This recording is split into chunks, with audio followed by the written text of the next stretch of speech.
And hopefully this works today. Yes, it does. Okay. Does the eraser work? No. But I can get the eraser from here. There we go. All right.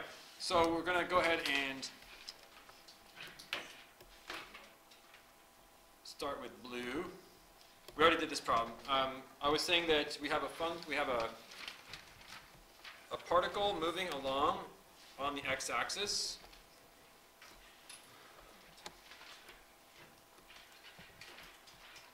Zoom in a little bit.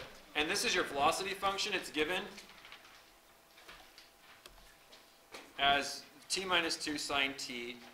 And we said, let's just pretend that we're using meters and seconds, because that's kind of what you do, you know. And if you're in physics, that's kind of the most common way to do things. But the idea is that an integral, a definite integral, can give you a change in something. So it doesn't usually give you like one meaningful, like, you know, like when you integrate, you're supposed to do the antiderivative, and then you plug in two numbers, right?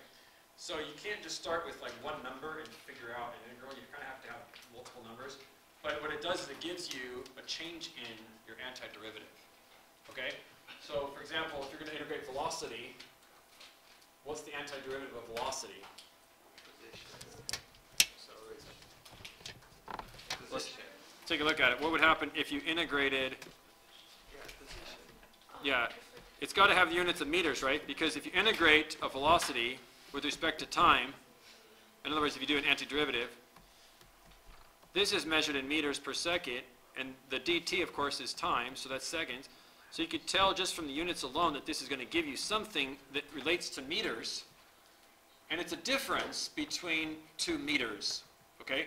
So it's going to basically be meters final minus meters initial. So it's going to give you like delta meters, you could say. And if that's the case, then that's displacement, change in position. Okay, so the first thing you need to know is that integral can give you a change in your antiderivative. And then we actually did this problem already. Let's just run through it real quick. Let's go with the first question. When is it moving to the right, left, and stopped? The easiest one to answer there is it's going to be stopped at t equals 0, t equals 2, and t equals pi seconds. And the reason is you could tell very obviously when the velocity is 0, and that's what stopped means, velocity is 0. So when is t minus 2 sine t 0? This would happen when t is 0, or pi, because sine of those is going to be 0. And when time is 2, that's going to go to 0. So these are just sort of the roots. Now there are other answers too, like 2 pi and 3 pi and 4 pi and so forth. But those don't count because we're only interested in the time interval between 0 and 4, right? And this is 0 seconds, and this is 2 seconds, and this is 3.14 seconds. But 2 pi, that's 6.3 seconds. So we're not interested in those extra roots. So the first thing you can do is just quickly figure out what value of x, or what value of t makes the velocity 0. You don't even need a calculator for that. Okay, and then you can just plot those on the x-axis, is what I would do. So just put those on here, t equals 0, t equals 2, t equals pi. You probably already have this in your notes. And then there's two possible curves. Maybe the curve goes like this, up and then back down, and then back up and then back up, like that. And it all sort of stops at t equals 4 because we're not interested in times past that. This is one possible drawing. The other possible drawing is if you're going to use these roots, it might go this way. So how do you decide between the two? Does anyone remember? How do you know if it's the red or the green? That's pretty important.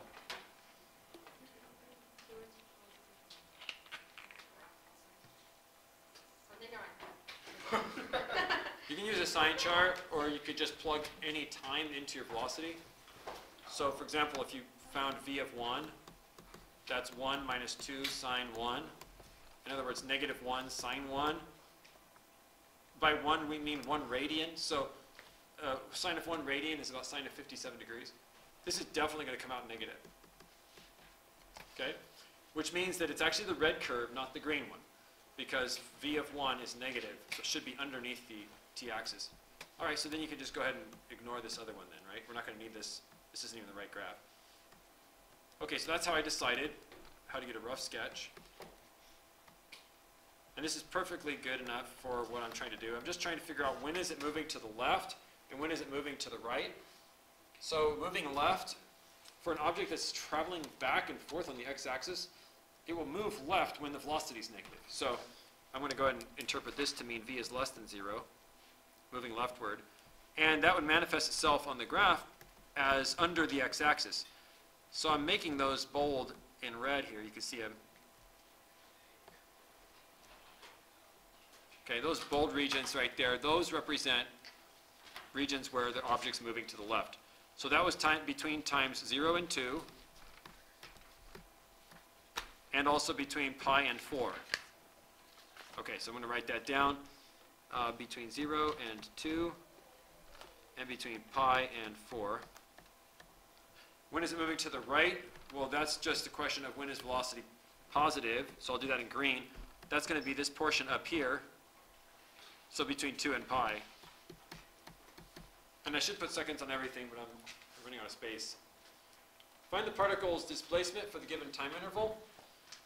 Okay, so if you want to find displacement, you can actually just get this by integrating the velocity function from 0 to 4. And I'm too lazy to do the antiderivative, although I could use tabular integration to get it. I could do that. But most of these problems are calculator active, so what I suggest you do is just bust out your calculator and press Math 9 and just let the calculator do the integral. Alright, so go ahead and do that. You guys have your calculators? Make sure it's in radian mode.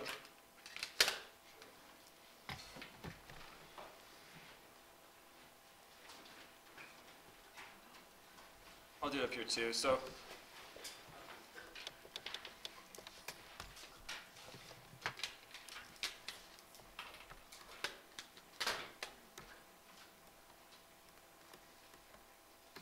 turn it on, go into here, type x minus 2, x minus 2, sine x, like that.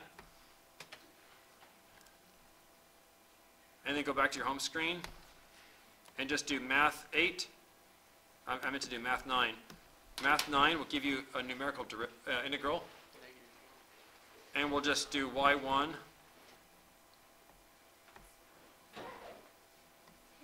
integrating with x as our independent variable from 0 to 4. Okay, so according to this, the displacement is negative 1.4495. Negative 1.4495.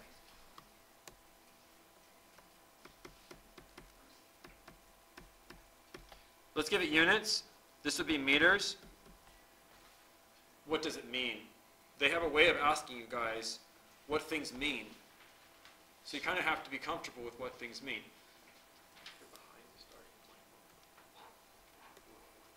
Yeah, say that again, Hunter, a little louder. You're behind the starting point 1.4495 meters. Yeah, that's exactly what it means.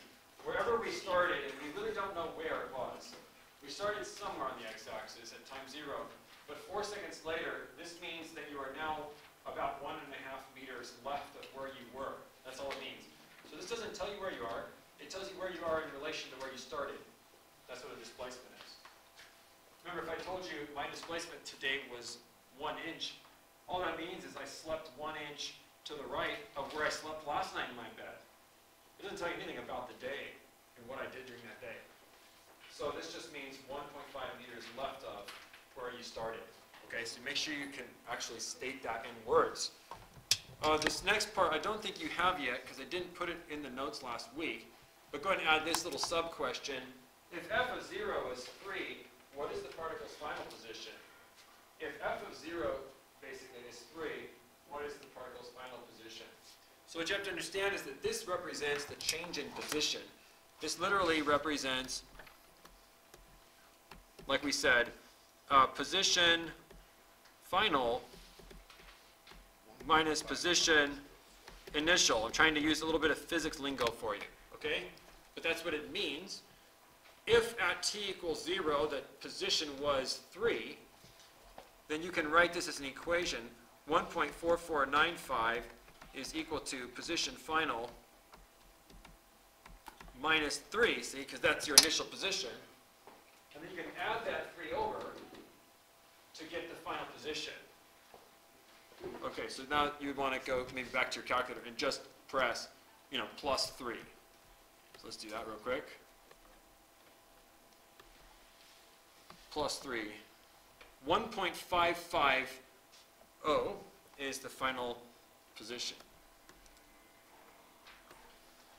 So position final is about 1.550, which is negative 1.5 meters or so left of 3, because you started at 3, and now you're a little further over to the left. So adding the final position, adding the initial position to your integral will give you final position. I'm going to actually write that at the top of my paper, okay? Because this is just something that I just sort of, I already knew it, but maybe it's new for you. Maybe you didn't realize that final position is just initial position plus the integral of velocity.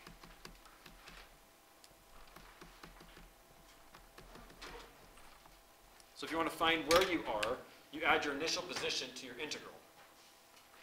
Old plus integral equals new, you could say. And this is true for many, many things, not just position. Nice little formula there. Final position is initial position plus the integral of your velocity. Okay, what is the total distance traveled? So for that, you want to fool the calculator into thinking you're dealing with no negative or backwards movement. So what you want to do on this is just type it in such a way that the calculator thinks that this black thing is your function. So you don't want any of the areas to count as negatives on a total distance question. So how are you going to fool your calculator into thinking that you're dealing with this black curve that has no negative motion? Absolute value.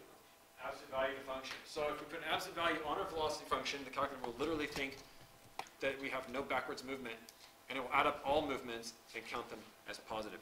So let's just run an integral from 0 to 4, but we'll use absolute value of t minus 2 sine t.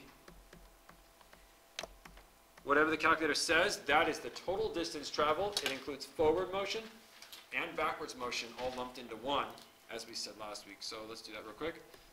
So I'm going to go in here and do math 9 again.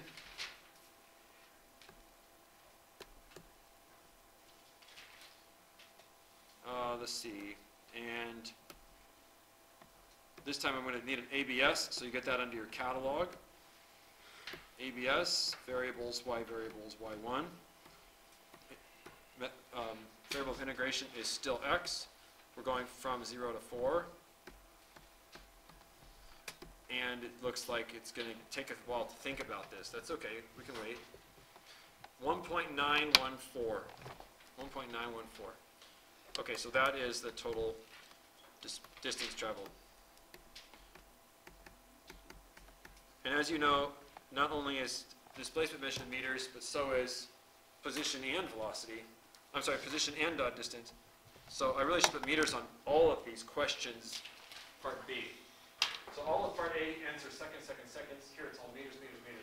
Position, velocity, distance, displacement, you always answer with linear units. Okay, how much of this have you guys seen in your calculus or your physics class? Some of it? We've seen it. Okay. All right. So let's go on and look at this problem now. So what would happen if instead of being given a function, you were given a graph of a function? Could you answer the same types of questions, right? So this one has slightly different questions. And also you don't start with an equation, you start with a graph. But as you remember, our AP exam is intentionally trying to test you on graphs and functions. So you can expect to see this in May 5th. Okay, so find where the particle is at the end of the trip. See, that's the same thing as asking what's the final position. So we want final position. We'll call it x sub f, or you can call it, s sub f. Some people like to use s final. Okay, S final. Doesn't matter to me what you call it. Okay, but the point is, we have a formula for this. We just learned it. It would be the initial position plus the integral of velocity. Now notice that this all sort of starts at t equals 0 and it ends at t equals 10, see? So we're going to be integrating from 0 to 10. Instead of x sub f and x sub naught, let's be more specific. Okay, let's be a little more specific. Let's put in x of 10 right here. X of 10 will be x of 0 plus the integral from 0 to 10 of v. So the initial position is called x of 0. This is your displacement. You're just adding the old spot that you were at plus the change that occurred. And this will give you the final position, actual location. Okay, so this is a nifty little formula. And it's really just the fundamental theorem of calculus. It just comes from x10 minus x0 is the integral from 0 to 10 of v. But anyway, you can do this not on a calculator, but you can do this by just looking at these triangles. You've got a little 2 by 3 triangle here, this first triangle. So this thing should have area 3, 1/2 times base times height. I'll just put the area right smack in the middle of the triangle if you don't mind. This is area negative 12. How do you justify that? Well, it's a trapezoid, right? And it has a base 5 and another base 3, and its height is 3. So if you do 1/2 times base 1 plus base 2 times height, it looks like this. 1/2 of 8 times 3, which is 12. So do that however you need to do that. I use the area of a trapezoid formula, but you can also break that thing up into two triangles and a rectangle if you prefer. Don't forget that it's negative because it's under the axis, right? And then this next triangle is above the x-axis again. It has a height of 3 and a base of 3. So this has area 1/2 times 9, so it's 4.5 right here. This is a 4.5. Any 5th grader could find those 3 areas. They just wouldn't know that the 12 was negative, right? Okay, so there you have it. And now you can just assume that the integral is 7.5 minus 12. So this whole integral means the area, the net area under this curve, that's not area. So 7.5 minus 12 is negative 4.5. So that's your displacement. So you just finish this problem by going the original position plus 4.5, negative 4.5. And if you look back in the instructions, it says the particle starts at x equals 2 when t is 0. In other words, x of 2 was given all along. X of 0, excuse me, is 2. X of 0 is 2. I should have written that. It was actually given the whole time. So you just have to make sure you read your givens, right? So at time 0, it was at 2. So x of 0 was always known. So it's 2 plus negative 4.5. So the final position is negative 2.5. Find the distance traveled. That's easy. It's very easy. You're just going to treat that 12 as a positive 12 so that you're not counting backwards motion as canceling out your forwards motion. So this is 7.5 plus 12, which is 19.5. So the object moved 19.5. We'll just assume it's meters for everything, even though I forgot to state what it was. Oh, I think it's, yeah, it's actually there. It's on the y-axis right here. It says meters. Okay, so the object did some forward motion and it did some backwards motion, but altogether it moved 19.5 meters. That's the takeaway there. So that's how you do it with a given graph. All right, and then let's go on to this next one here. Acceleration. Suppose you were given an acceleration problem. You don't need to write down everything I write down here. In fact, let me delete some of this stuff, because you don't have a handout or anything.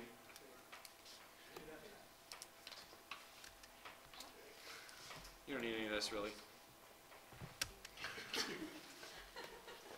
Let me just remove this. How fast is a car going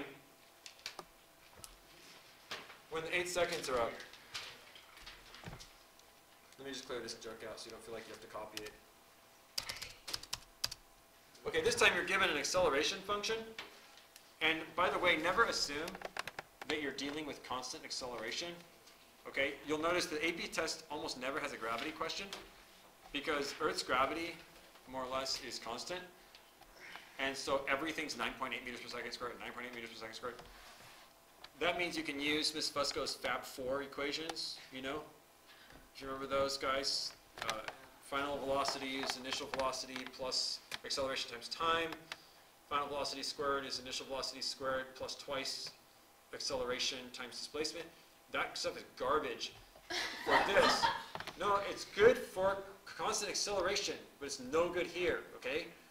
See, this says 2.4 t, and that just means your acceleration is changing all the time. So if you use those Fab4, it's not going to work at all. It won't work for this. And I don't think you'll be allowed to really use it on the AP test at all because they're not going to give you a problem with constant acceleration. So what you need to do is just understand that if you want velocities, you need to integrate. Okay, look how simple that function is, 2.4 t. I'm not scared of that. Okay, so how fast is the car going when the 8 seconds are up? Well, I want to know final velocity, see? So I want to know the final velocity. Want final velocity. Okay, let's build a strategy here. If I want the final velocity, maybe I might know the initial velocity. Is it given? Yes, initial velocity is 5. I have initial velocity. If you have the starting speed of an object and you want the final speed of the object, it might be nice to know how much change in speed there was, right? Like if I told you, I'm going 55 miles per hour, and it's only been 3 seconds since I started driving. Okay. You might be wondering, like, well, did you start at rest? Or, I mean, are you starting to count when you were like already driving, or did you really go 55 miles per hour increase in speed in 3 seconds? That's, you know, kind of gunning it, Mr. Shore. So I would say, well, my starting speed, you can figure it out if I give you my change in speed, right? If I told you I'm going 55 miles per hour now, and I just increased by 20, you would have known I was going 35 originally, see? So we have the initial velocity, we want the final velocity, we can get the change in velocity by integrating acceleration, see? Can get change in v by integrating. So what more do you need? If you can find the change in velocity and you know how much you were how fast you were going originally, you can find how fast you're going now, see? So that's our strategy. How fast is the car going right now after 8 seconds? Well, it'll be based on this principle. The velocity at the 8th second minus the velocity at the 0th second will be the integral from 0 to 8 of the acceleration function. If I integrate acceleration, my units work perfectly. The units here are meters per second squared, and I'm integrating seconds. What happens when you multiply meters per second squared and seconds? Meters per second. You get meters per second. This is going to work perfectly. So I'm going to integrate my acceleration to get a change in speed, velocity, and then I'll be able to figure out my final velocity. Okay, so it looks like I'm basically boiling it down to this question. My velocity at the 8th second will be my velocity at the outset plus the change in velocity, also known as integral acceleration from 0 to 8. It's the fundamental theorem of calculus. That's where motion equations come from. It's all tied together. All right, let's try it in blue here. So the velocity at the 8th second is the velocity originally, which was 5, plus the integral from 0 to 8 of 2.4 t dt. And I could use math 8 if I wanted, math 9 I mean, but that'd be a little lazy. This is awfully easy to integrate. What is the antiderivative of 2.4t? T to 2.4. 2.4t, or, you know, what's the antiderivative of 2.4x, right? X to 2.4. It should have a t squared in it, because you're going to add a power. Should be 1.2 t squared.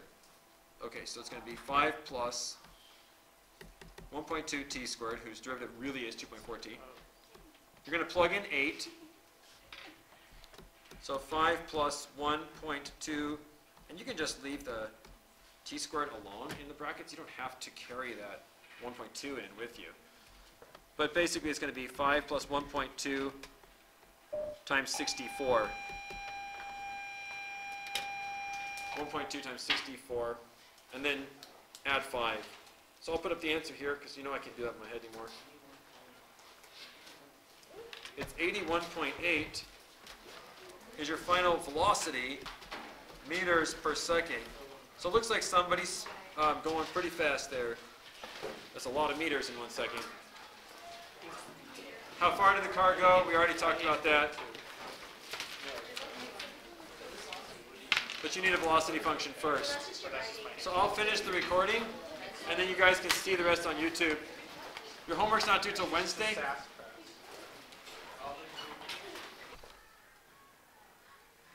Okay, so if you want to find the total distance traveled, you would integrate the absolute value of velocity. Problem is, we don't have the absolute value. We don't have the velocity function yet, so we're going to have to integrate the acceleration to get it.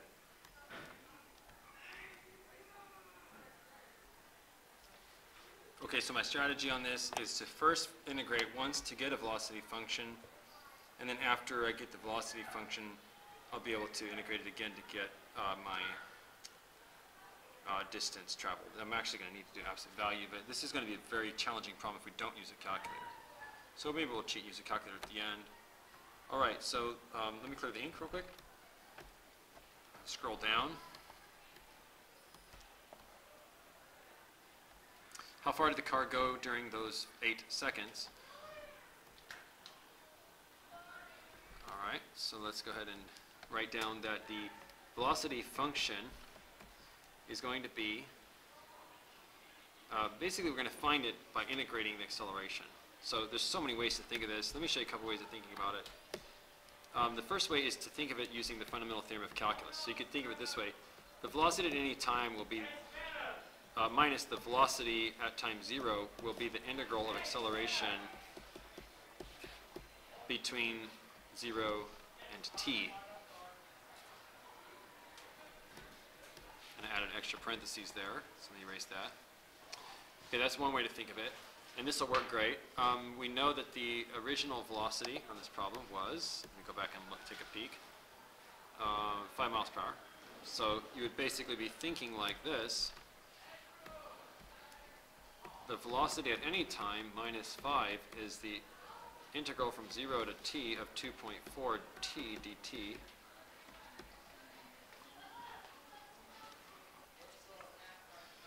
Okay, and we already integrated this, so we know that this is basically 1.2 t squared, and we're going from 0 to t. So this basically gives you 1.2 t squared. And then you would plug in, or add the 5 over, like that. Okay, so you would get a velocity function. The velocity is 1.2 t squared plus 5. And then to get the actual total distance, you're supposed to integrate the absolute value of velocity, like this, from 0 to 8. So we're trying to get the area under that curve. Well, the cool thing about this velocity function is that it's positive for all x's, for all times. So 1.2 t squared plus 5 never actually goes negative, ever. So that means we don't really need the absolute values. So I guess I take it back. This problem is not that hard to do without a calculator because the absolute values are not necessary algebraically, or I mean numerically. So you can just plug that in,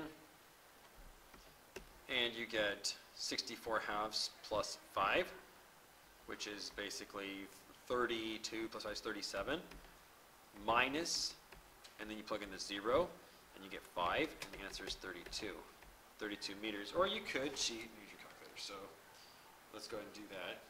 So if that's the case, you would just basically be taking your function, integrating 1.2 t squared plus 5 and that's from 0 to 8.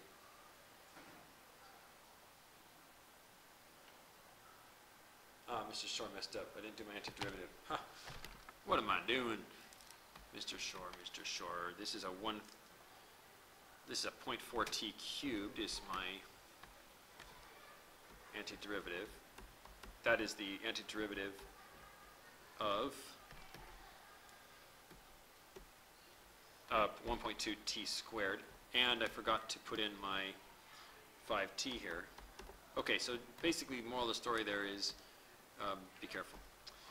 Okay, now I'll plug in the 8, and we get 0.4 times 8 cubed.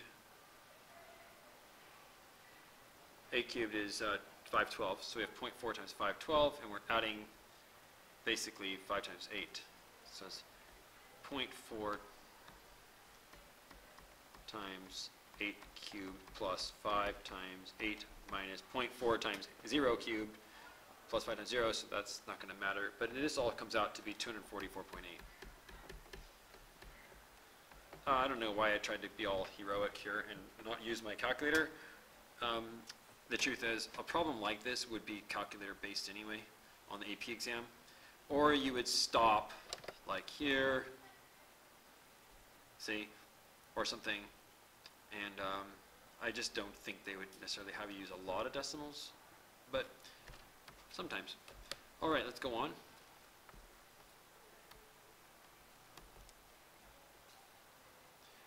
Okay, so we have to understand that when you integrate something, you get the change in the antiderivative. So we don't want to assume that that only works for velocity giving us displacement and integrating acceleration gives you change in velocity. It actually is true in general. So for example, this is a problem about consuming electricity.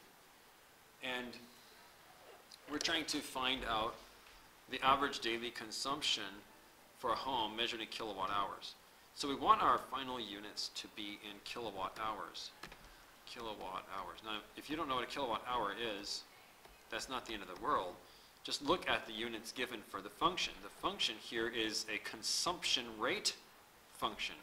Consumption rate. So it's a rate. It's kind of like a velocity, you know, a speed, a rate. So let's see just unit-wise what would happen if we put that in. It says that C of t is measured in kilowatts. So evidently, if I write my C of t in here, its units are kilowatts. 3.9 minus 2.4 sine of pi t over 12, yada yada. But the units are kilowatts, and you're integrating with respect to dt. So if we make this in hours, we get our desired units of kilowatt hours. It's not that hard. We actually want it kilowatt hours, and dt will do it. So we just need to make sure that our limits of integration is measured in hours. So this is talking about the average daily consumption. Daily implies 24 hours. So you could put a 1 up here, see, meaning t equals 1 day, but the problem with that is your dt, we want it to be measured in hours. So I suggest you actually put 24 for your t your final value of time. Okay, so I just put this in right here. Okay, so that's a 24, not a 1. Now the rest is calculator.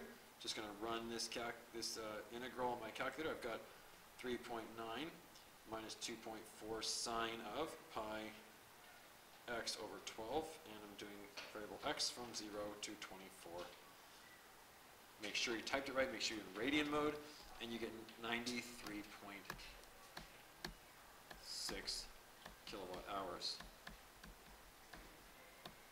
You could trust your units if you were careful with your units in the first place, and you can trust the value there. All right, let's go to the next problem.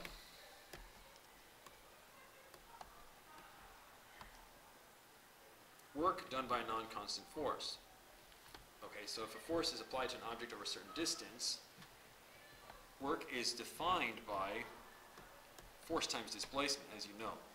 So force times displacement.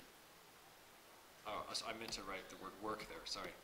So the work is defined as FD, or if you just push it a little distance, you could think of it as f times dx, or delta x. So imagine pushing it a tiny, tiny amount. Why don't we just put f times delta x for now, and we'll change it to dx when we write it as an integral. So, sorry about I keep changing pens here, but let's write f delta x, constant force given over a particular displacement. Okay, where f is the constant force applied in the direction of motion, and delta x is the distance the object travels. The work can be found by taking all of the forces times the delta x's. I take this back. We do not need a constant force for this. We don't need it to be a constant force. So what we need on this is to actually do this. Delta W. Delta W isn't necessary. Work is change in energy. Okay, so work is F times delta X. F is the force applied in the direction of motion. Delta X is the distance the object travels. So just sticking that in, just understand, you can actually just memorize this if you want. The work is the integral of force. Okay, so I wrote F of X there, but I'm going to erase this. It's just integrate the force over your displacement. Okay? For example, there are so many types of forces in the world, right? But if you wanted to find the work done by gravity, you would just integrate negative gm m over r squared times dr. Okay, so you just stick your force in here and you integrate that, and this will give you the work done by gravity. Oops, just lost all that. So, but the basic principle is put the force in here. If you wanted to do Hooke's law, you could do a spring. So you could put in negative kx, see, for your force. And you'd be integrating over values of x. For example, x equals 0, x equals 1 centimeter. If you probably want to put that as 0.01 meters or something. But you can integrate the spring force over the compression and so forth. Okay, so integrating a force can provide us a work, is the idea. All right, so Hooke's law actually states that for springs, you probably remember this from your honors class, that the force required to stretch or compress a spring x units from its natural length is proportional to the actual length. So you could say f of x equals kx. It's actually an opposing force, so it's f of x equals negative kx. In other words, if you try to compress the spring, it will resist you by pushing outwards, but if you try to stretch the spring, it will resist you by pulling itself back together. So springs are inherently negative forces according to Hooke's law, and there's a direct proportion between the force and the amount you try to squish it or stretch it. Okay, so this problem is a very simple problem. It just says it requires 10 newtons of force to stretch a string 2 meters beyond its natural length. How much work is done in stretching it 4 meters from its natural length? So we can see that F is equal to negative kx, and it is required to apply 10 newtons to get a 2 meter stretch. So this tells you that k is negative 5. This is a property of this spring. Not all springs have the same k. All right? Now we can find yes, I guess I could try to fill in these blanks. F of 2 is 10. We can write k times negative k times 2 is 10. So k is negative 5. And then we're going to go ahead and integrate according to our formula up here. So this is our formula, sort of the formula of this problem. Work is the integral of force, dx. And we're going to stick that force in here, so negative 5x. So we're back to an unknown x, see? And the antiderivative of x is, of course, let's put that negative back in. The antiderivative of x is 1/2 x squared.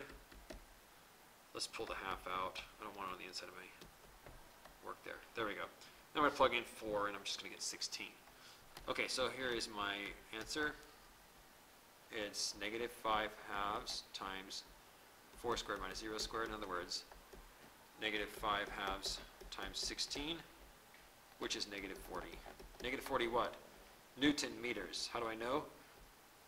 Newton meters, because in this original integral, this is measured in newtons, and and this is measured in meters. So like I was saying before, you can tell what the final units of the integration are by taking the integrand units times the differential units, and you get the final integral's resulting units. Newton meters is also known as a joule, so negative 40 joules. So what does it mean for a work to be negative? You are going to have to supply 40 joules in order to stretch this spring. That's the work done on the spring. The work done by the spring is negative 40 because that is the amount of work the spring is doing. So you're applying 40 joules to stretch it, and the spring is applying negative 40 joules to preserve it. So you don't have to worry too much about the signs on these, or at least you don't have to understand too much about understanding the signs on these. But if you've never studied work done on a system versus work done by a system, you might not know what the negative means.